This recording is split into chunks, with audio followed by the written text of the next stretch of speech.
to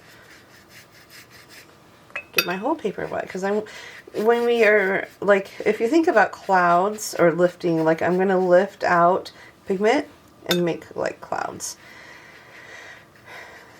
I'm going to get this all wet so it's really shiny.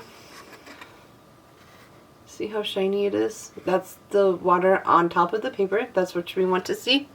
And now I can get into my watercolor and I can just really add my pigment to it. And I'm probably not going to need the other color like I thought, but there, you get a really pretty, almost flat wash. It's not totally flat, but it's pretty close. Alright, now I'm going to just add some texture because I think the sky usually has some texture to it, right?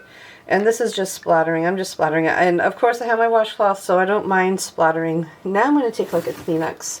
This is just a simple Kleenex. There's nothing fancy about it. And I can just kind of go in where I think I want to get rid of. And I can, yeah.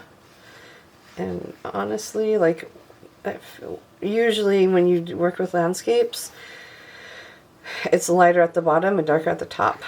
And so now I have this beautiful panel that I can use for a sky. Maybe I'll add some birds or something to it, but I also want to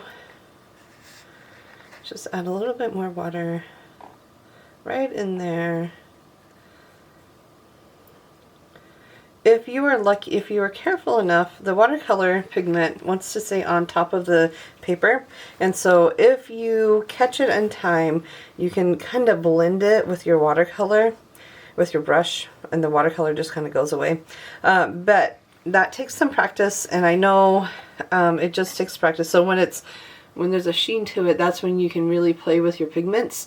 But down here it's not very wet, so I can't do anything down here. But up here I still can because it's wet. But I really like it how it is, so I'm going to leave that alone. But that's a fun cloud motif that I think could really work for lots of things. I could do it for mostly landscapes, but you know, sometimes I think it's fun to have like a critter on it, and I don't know. Anyways, I like lifting. I use that a lot for sea and sky.